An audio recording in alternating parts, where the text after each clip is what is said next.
ang time-lapse ng Artificial Intelligence. Alright, kamusta mga kaibigan? Welcome sa Arvin Polo TV. Sa video na ito ay magsisimula tayo sa year 2028 patungo sa year 3000. Tignan natin kung ano-ano ang mga teknolohiyang magsisilabasan habang lumilipas ang panahon. Napakahalagang malaman mo ito dahil dito makikita mo ang mabilis na evolution ng Artificial Intelligence. Isa itong mind-blowing at makapanginig laman na kaalaman na dapat mong malaman para maging aware ka sa mga magaganap sa hinaharap. Kaya naman simulan na natin.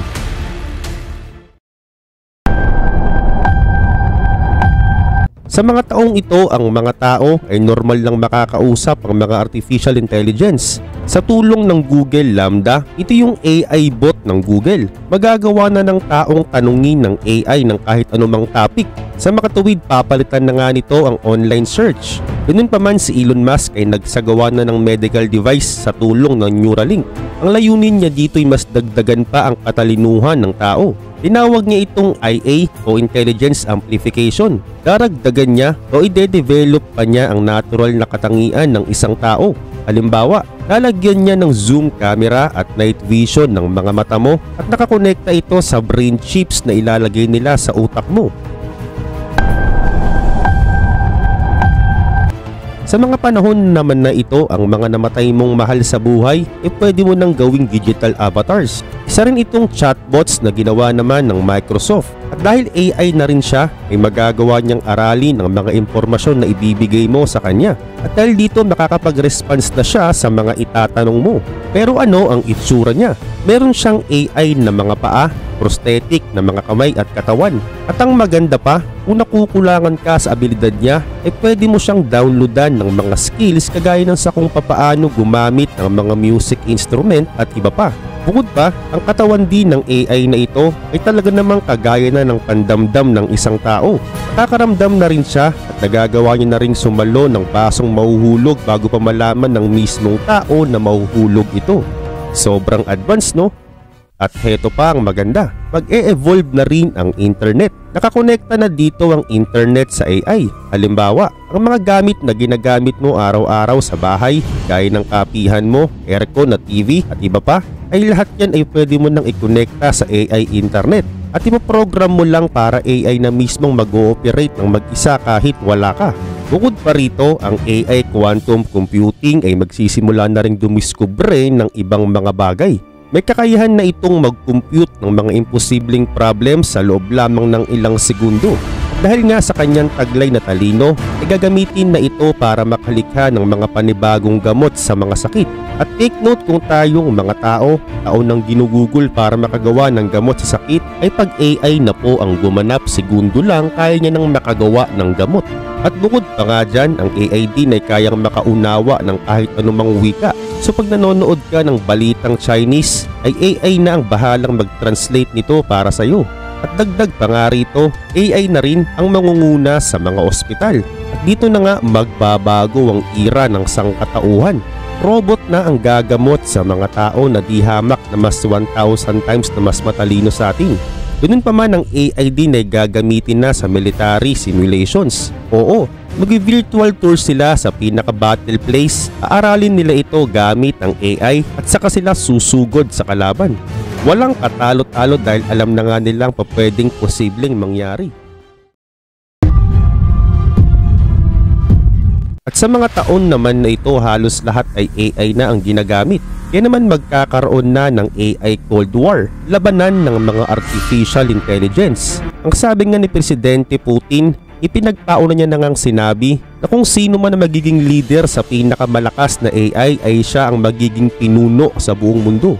Ganun pa man, ang video games sa mga panahong ding ito ay pinapagana na rin ng AI. Sa tulong ng mga sensors, cameras at gaming devices ay magagawa mo ng maramdaman ng mismong nararamdaman ng karakter mo sa laro. Bukod pa, kaya ring i-modify ng AI ang hirap at pagsubok na daraanan mo sa isang laro. So sa makatuwid, para kang nasa loob mismo ng laro. Ang karakter mo rin dito sa games ay meron na ring mga boses na ikaw mismo ang pipili. Kumbaga hindi na pre-recorded ang boses na maririnig mo. At dahil sa mga ito, magkakaroon na ng pagpupulong ang mga bansa at pag-uusapan nila kung paano kanila makokontrol ang paglaganap ng AI. Pero ang totoo, hindi na nga nila ito mapipigilan pa. Pero bakit? Dahil sa mga panahong ito, may kakayahan ng isaayos ng AI ang sarili niya nang walang tulong ng kahit na sino mang tao.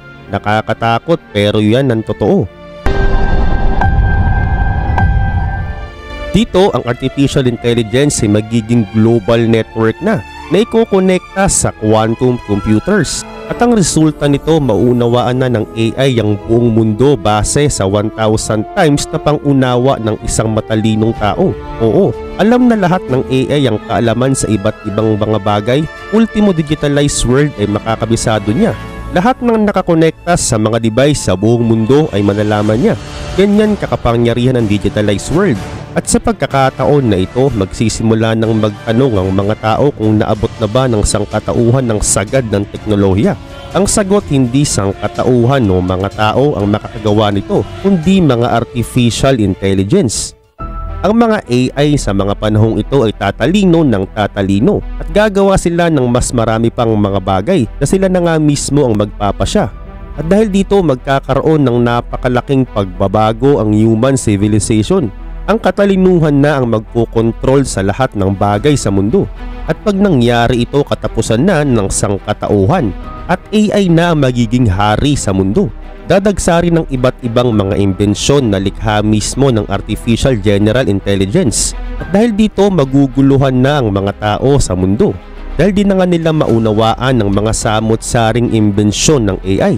Pero bakit? Halos times 1,000 kasi ang talino ng AI sa mga panahong ito kumpara sa mga tao. Hindi talaga ito mauunawaan ng tao dahil di sila pantay ng katalinuhan ng AI. So ang ending nito, AI na nga talaga ang magkokontrol sa mga tao. At dahil mga AI na nga magkokontrol, dito na nga lalabas ang artificial super intelligence na ginawa mismo ng artificial general intelligence. At ang artificial super intelligence ay talaga namang napakalayo na sa human intelligence. At magagawa niya na lahat ng naisin niya kung gugustuhin niya. Makakapag-solve na siya ng mga problems kung saan kung ikukumpara ay libong taon pa ang gugugulin ng mga tao bago ito masagot. Dahil siya na nangingibabaw sa mundo, ay magagawa niya na nga rin ikalat ang kanyang sarili sa online. At dito, tatanungin na lang talaga ng mga tao kung ito na ba ang huling imbensyon ng mga tao. At ngayon ito na ang mga taon na gagawa ng AI ng mga bagay na hindi na nga nila ipapaalam totally sa mga tao. Magtatayo na ng kumpanyang AI lang namumuno o nagpapatakbo ay ang AI software na at mag-hire sila ng mga tao sa online. So parang lumalabas dito AI na ang magkokontrol sa atin at sa pagkakataon na ito marirealize ito ng mga tao. Kaya naman maglalabas sila ng campaign laban sa AI at tatawagin itong The Great Human AI Conflict. Ganun pa man pag nangyari ito, malalaman ng AI kung sino ang pinakapasimuno ng pag-aalsa. At heto na nga ang taon kung saan imposible na talagang mabura ng mga tao ang existing ng artificial super intelligence. Magagawa nila itong burahin kung buburahin nila o sisirain nila ang buong global digital system sa buong mundo. Pero imposible itong mangyari dahil napapakinabangan nga ito ng mga world leaders. AI nang mag-a-advise sa mga world leaders tungkol sa ekonomiya, sa estratehiyang pangdepensa at sa iba pa. AI to AI na rin ang mag-uusap tungkol sa negosasyon ng bawat nasyon. Aasahan na rin ng gobyerno ang mga AI sa napakaraming mga bagay. Magti-training sila sa virtual world ng maraming AI para mapuli AI intelligence na nga sila bago pa ilabas sa totoong mundo. Ito na ang taon na hindi na nga malalaman ng isang tao ang pagkakaiba ng humanoid AI robot sa mga totoong tao. At dahil sa napakabilis na development ng AI, ay dapat mabilis din nating ma-develop ang batas natin sa mga panahong ito. At ang nakakalungkot, ang gagawa ng mga batas na ito ay walang iba kundi mga AI na rin. Bukod pa, AI na rin ang mag-iimbestiga sa mga tao. Mabilis nilang malalaman kung nagsisinungaling ka ba o hindi.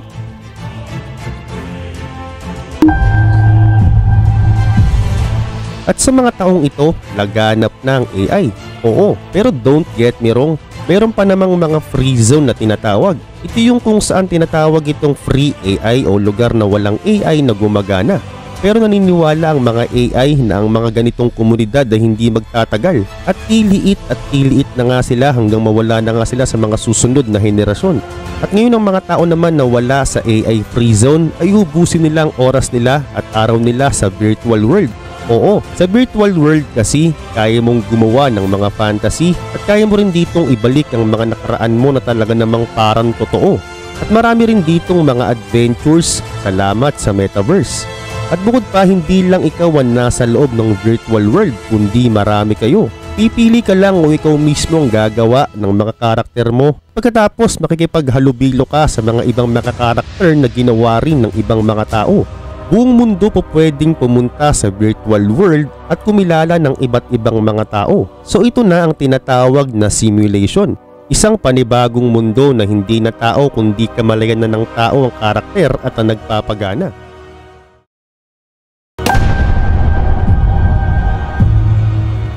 At ngayon ito naman ng mga taon na may bagong lilitaw na relihiyon na artificial intelligence mismo ang gumawa.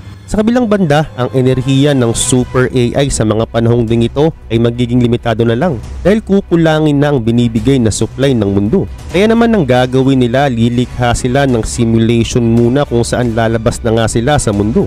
Sila'y magpapadala ng probe sa ibang mga planeta para aralin ng mga ito at pag-eksperimentuhan nila ang enerhiya ng araw. Sa ngayon kasi libre tayong nakakakuha ng enerhiya sa araw pero hindi ito sumasapat. At ngayon sa mga taon naman na ito, hindi na nga sila gagamit pa ng simulation, sa halip literal na nga nila itong gagawin. Sila'y magpapadala ng spacecraft para mag-harvest ng solar energy sa space. At ito na ang sinasabing Dyson Sphere. Tinalakay ko ang tungkol dito sa iba kong mga video. Nasa comment section ng link. Ngayon mabalik tayo. Ang Dyson Sphere ay isang structure na itatayo sa paligid ng bituin gaya ng araw para kunin lahat ng enerhiya nito. Ito na ang mga taon na magagawa na ng super artificial intelligence na mai-download ang consciousness o kamalayan ng isang tao. Digital na kasi ang utak ng tao dito, kaya naman pa pwede mo nang isave sa isang device ang kaalaman at kamalayan mo. At syempre maraming tao mag-volunteer dito. Kapag na-download na ang kamalayan mo ay saka naman ito i-upload sa global quantum computer. At pag nasa global quantum computer na, dito na mauunawaan ng gusto ng AI ang tunay na kakayahan ng utak ng isang tao. Ilalagay nila ang kamalayan sa isang lugar na para ding mundo. At pagkatapos mag-i-invite pa sila ng iba pang mga tao na gusto ring kunin ang kamalayan nila para may kasama ang ibang mga kamalayan na nauna na. At bukod pa nga dito, ilalagay din ng AI ang kamalayan ng tao sa isang spacecraft at sa kanila ito ipapagala sa buong universe. At lahat ng makikita ng mga kamalayan na nasa spacecraft ay diretsyong masisave sa isang device.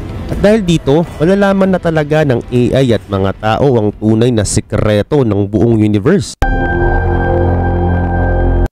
Ganun pa man, ito na ang mga taon ang mga AI ay magiging para na talagang mga tao.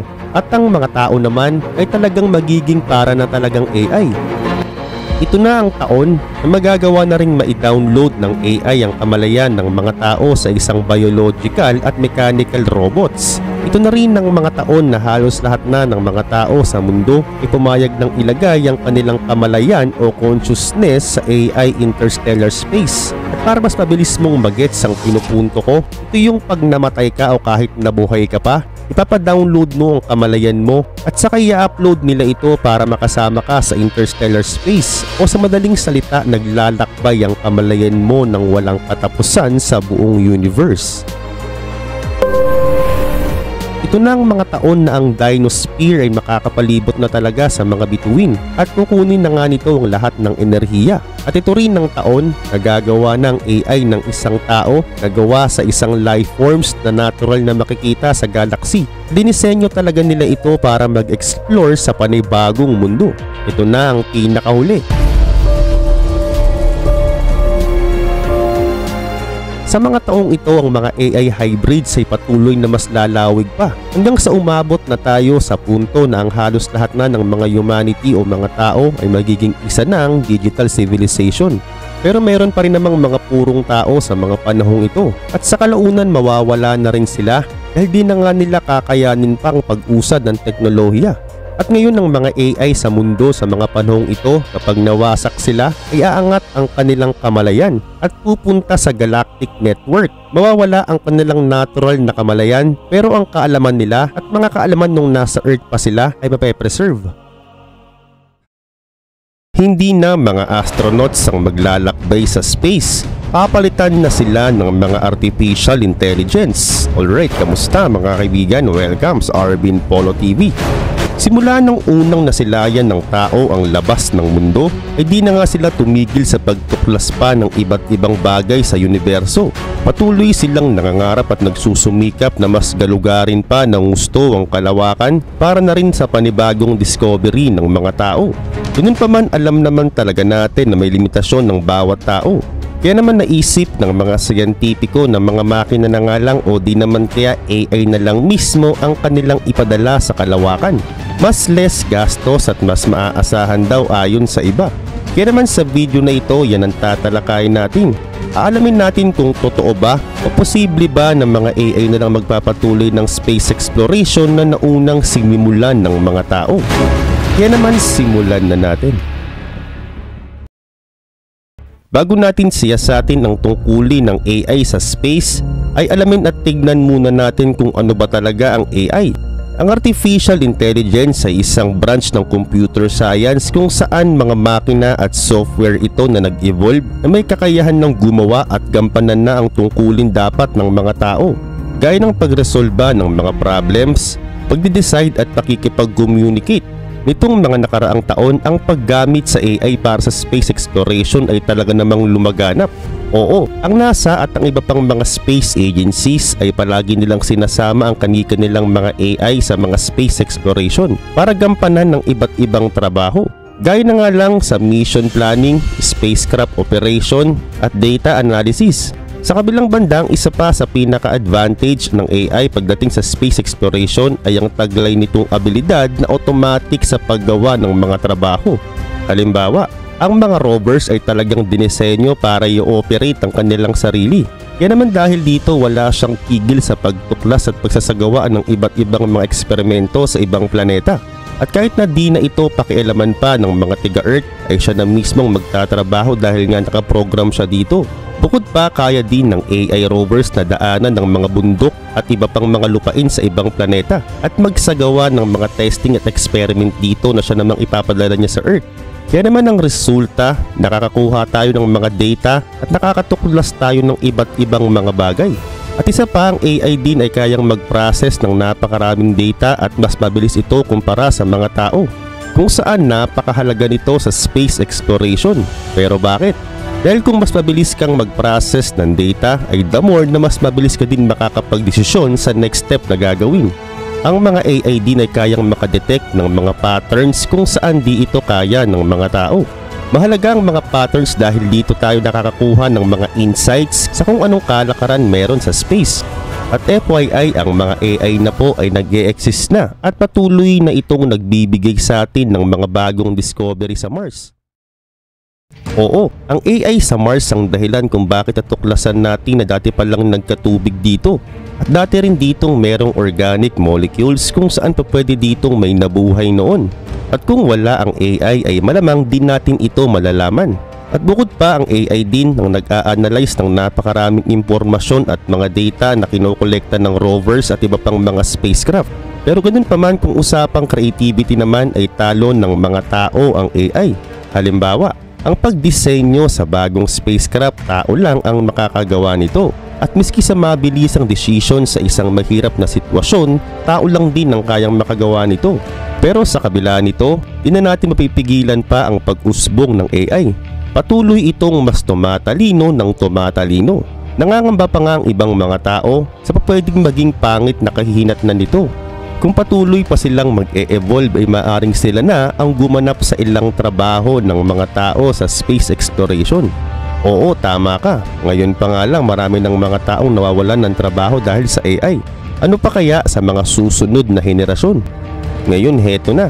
magsimula na tayo sa kung ano ang magiging impact kapag AI na ang gumanap sa mga space exploration.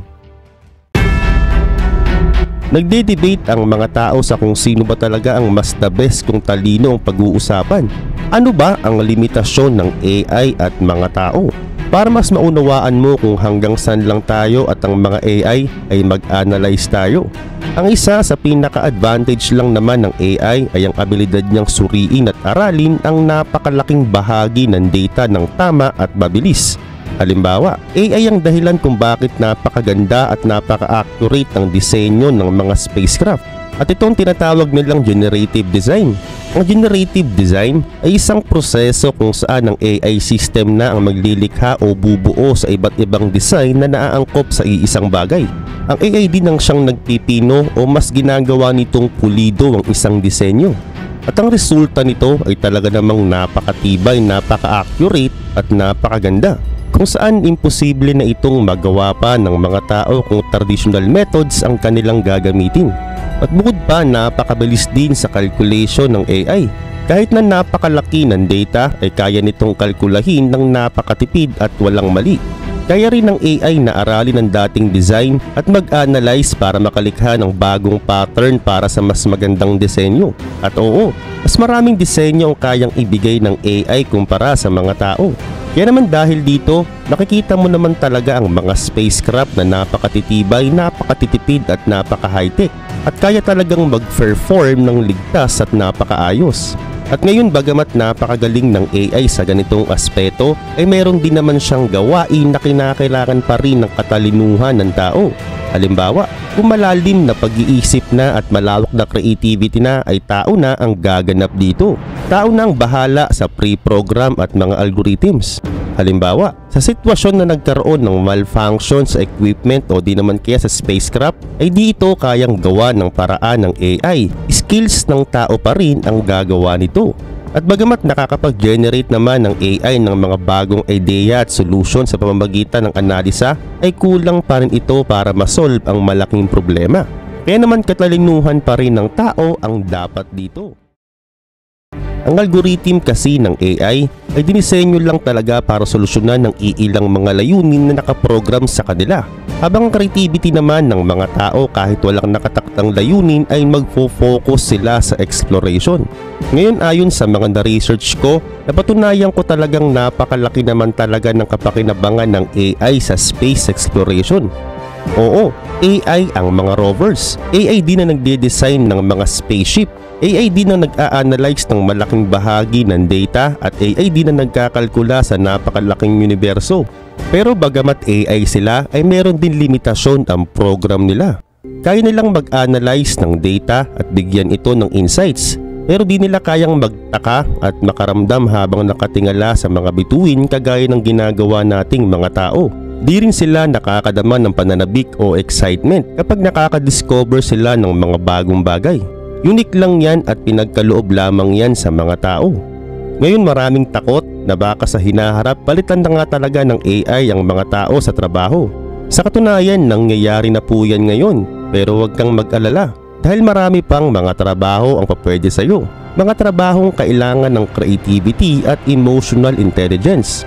Yun pa man sa tulong ng AI at mga tao, makakagawa talaga ng iba't ibang mga bagay sa mundo na tayong mga tao ang magbe-benefits dito.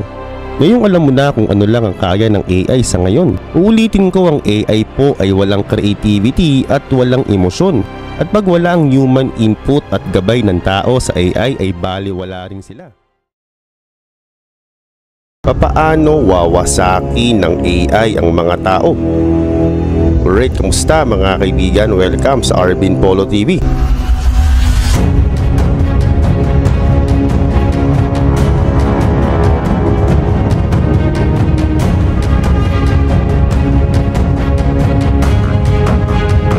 Kahit saan ka tumingin ay panay mga AI na o mga artificial intelligence na ang nagpapagana sa napakaraming bagay.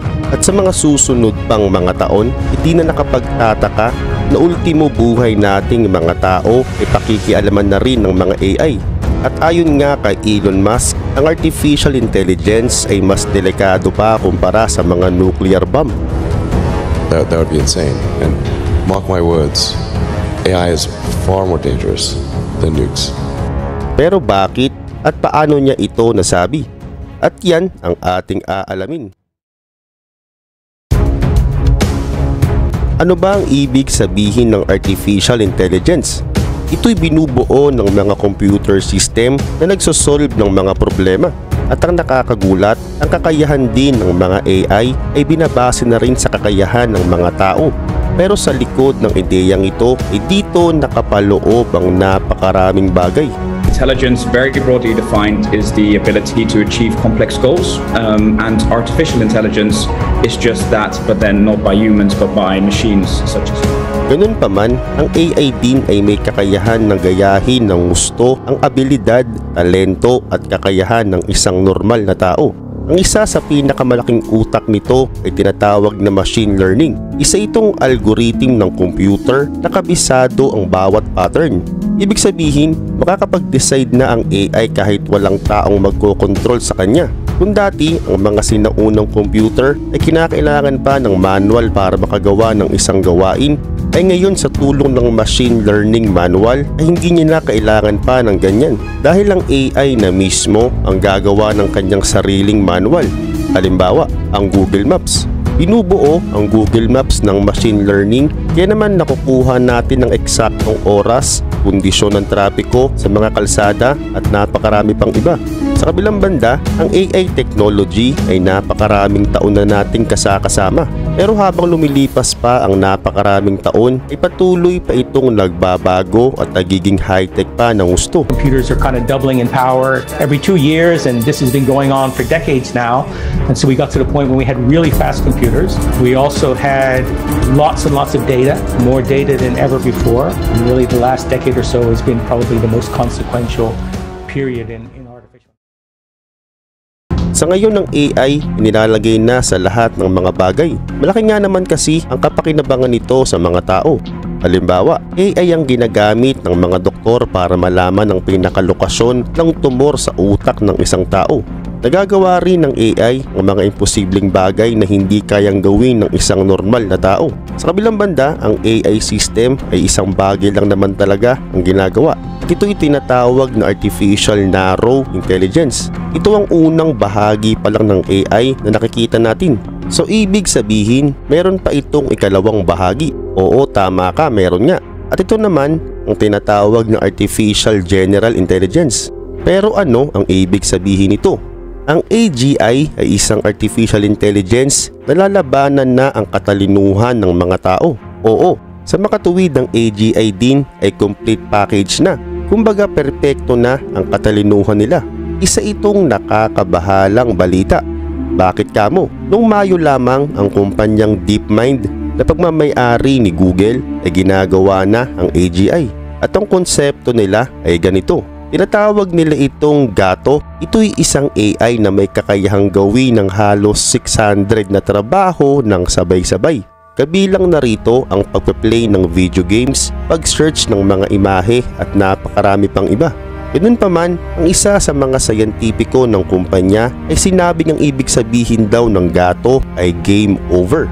Dahil nga naman wala na talagang gagawin ng mga tao. One group of people thinks if we just keep taking this approach and make these existing systems faster and bigger, scale them up in essence, eventually we'll get to something that looks like human intelligence. I don't really think that's the case. I think we need more breakthroughs, more conceptual breakthroughs before we really can build systems that can think in the way that a human being can think.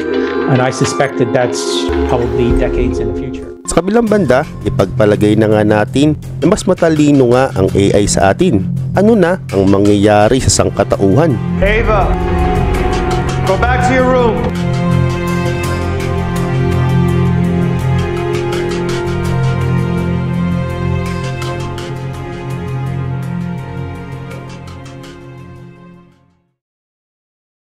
Ngayon, ano-ano pa kaya ang magiging problema sa AI? Isa sa mga magiging problema nito ay ang pang-aabuso ng gagamit nito. Sapagkat dahil kasi sa AI ay nakakakuha na tayo ng kumpletong impormasyon ng tao kahit naglalakad lamang ito sa kalsada. At dahil dito anytime, pwede na itong gawa ng kalokohan at i-take advantage ng ibang tao.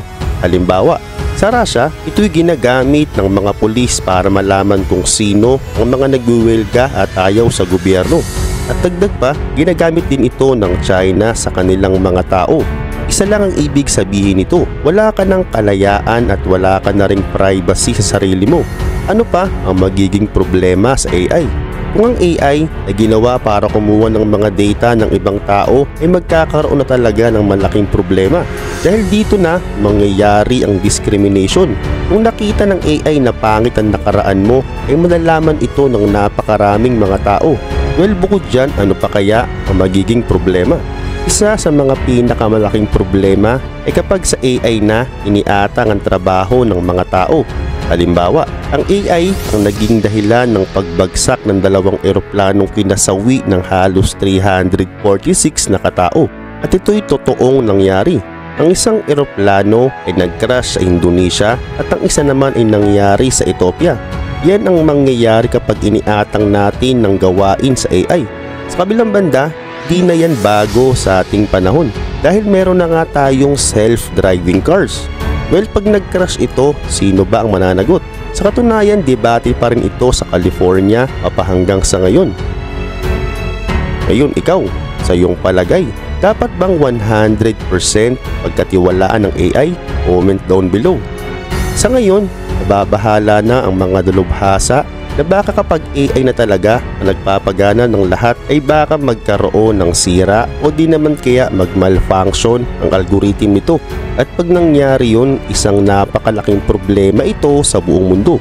At maniwala ka man o sa hindi, ang AI ay ginagamit na sa mga digmaan.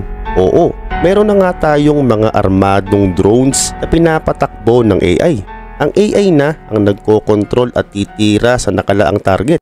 Sa katunayan, meron ng ganito ang US at ito'y nakalagak ngayon sa Taiwan. Ginagamit nila ito pamprotekta sa mga Chinese vessels. E ang tanong, paano kung nagkamali ang AI at biglang tumira ng hindi inaasahan? Ang mangyayari, walang duda, isa itong malaking digmaan sa pagitan ng mga naglalakihang mga bansa. So ngayon, ano ang palagay mo sa kakayahan ng AI? Tama ba? Sa kanila natin iatang ang trabaho ng mga tao?